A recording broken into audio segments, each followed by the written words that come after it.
Adab is something that is not only good manners, but good manners in its smallest detail. Makarim al-akhlaq, good manners, you have good manners, you are okay. Sometimes you make mistake, but adab, no mistake. Completely, on every move you move, on every action, you have to keep the utmost perfection. That's why al-adab, plural of al-adab. Al-adab هي المحافظة على الأحكام الشرعية. In plural, adab means all the adabs. Means adab is for certain matters you have to be perfect and precise in it.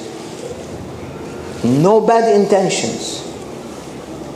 Adab is the plural, means in everything in your life, even when you are breathing in and breathing out, you have to know that you have to have adab with your breath.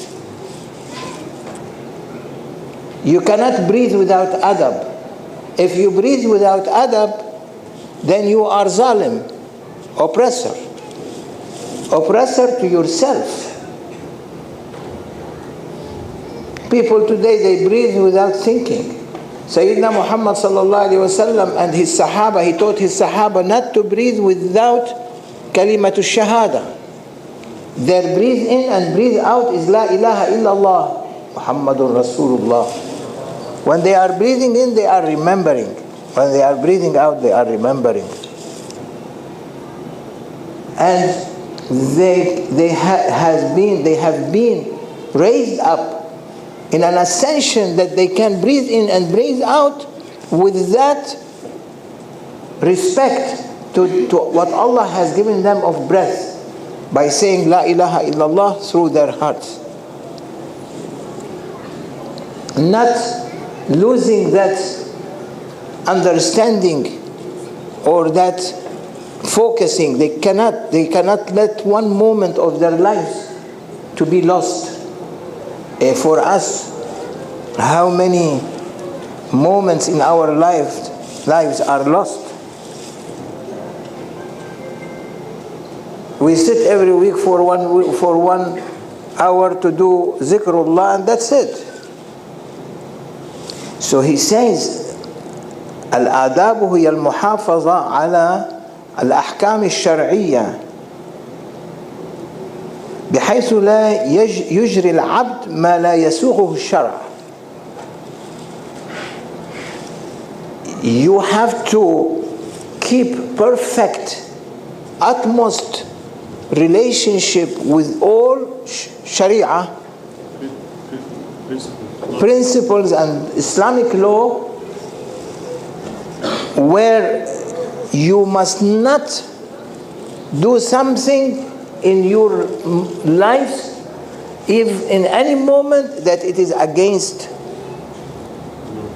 the principles of Sharia. That is not easy. This, if we want to say that we are trying to be good ones, this is trying. Awliyaullah are teaching. In Sharia, they teach you how to pray, how to fast, how to go up and go down, how to do this, do that. But in haqiqah, in reality, they want to you experience what you learned. So they don't want your life to be lost.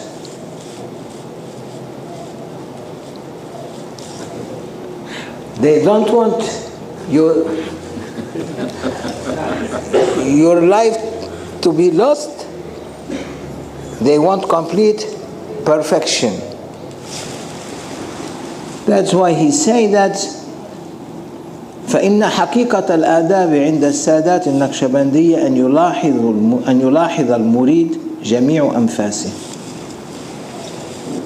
The adab in this order, distinguished order of the Naqshbandi order, and any order, Qadiri order or Tijani order or Shazili order or Shisti order, whatever order you are in, all of them, they want from you to notice and observe every breath you are breathing has to be according to Sharia. This is if you want really the reality that awliya Allah reached. If you don't want reality, okay, no problem. You have a palace and you have a shack. You like the shack, you stay in the shack. You like the palace, you stay in the palace. Which one you choose? You have a paradise, heavenly paradise, and you have Jannatul Firdaus. Which one you want? You can be in paradise, no problem. But you cannot be in Jannatul Firdaus. If you want Jannatul Firdaus with Prophet Sallallahu Alaihi Wasallam and other prophets, then you have to observe every detail of adab, of respect to anyone with no distinction. Don't say this is believer, I will keep my adab with him, and this is unbeliever, I will not keep my adab with him. You don't know. Might be he's unbeliever, last breath he become believer. Who knows? Do you know? No one knows. You might curse someone or criticize someone, and he might be from Ahlul Jannah because he at the last moment of his breath he took Shahada. How you know the future? So adab is not to try to observe what the others are doing. Observe yourself. Don't observe others. Many people, they took Shahada and they died. What you say about them? Huh? They are Muslims. They will be in paradise. Because Islam waives all the sins. When you become Muslim, Allah waives all your sins. One person, I think he knows, if he still remember, in one of our brothers' dojo in California, Mountain View, we used to do zikr there every Saturday and Thursdays. And one day out of these days, an old man came, someone brought him. He was sitting on the chair, cannot sit on the floor. He's not Muslim. His age was 90 plus. You remember him? In Grant's dojo? Was doing with us zikr. He came, someone invited him. He liked it. He stayed. We prayed, he was sitting. He didn't pray, was observing. Next week he came, same thing. Third week he came, he said, I liked what you are teaching, and I like this zikrullah, remembrance of God. I like to be Muslim. He took Shahada. And he prayed with us. He doesn't know how to read Fatiha even. But he accepted Shahada and accepted Prophet Sallallahu Alaihi Wasallam. After that week that he took Shahada, he came. He sat with us, he prayed, he did zikr, and then he left. The week after, he didn't show up. Week after, he didn't show up. Week after, he didn't show up. 3 weeks, he didn't show up. I asked someone who brought him, go and check on him, bring him back. He went and he said, that one, the first week that he didn't come after the Shahada, he died. He was 90 over. What you say? Paradise. No question. So, you don't know. We have to be very careful in our dealing with issues.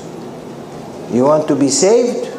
Of course, there are a lot of ways.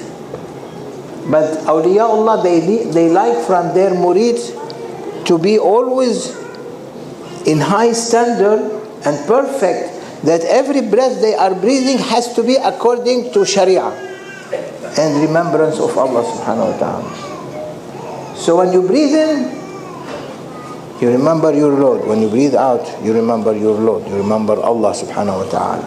You remember to say La ilaha illallah.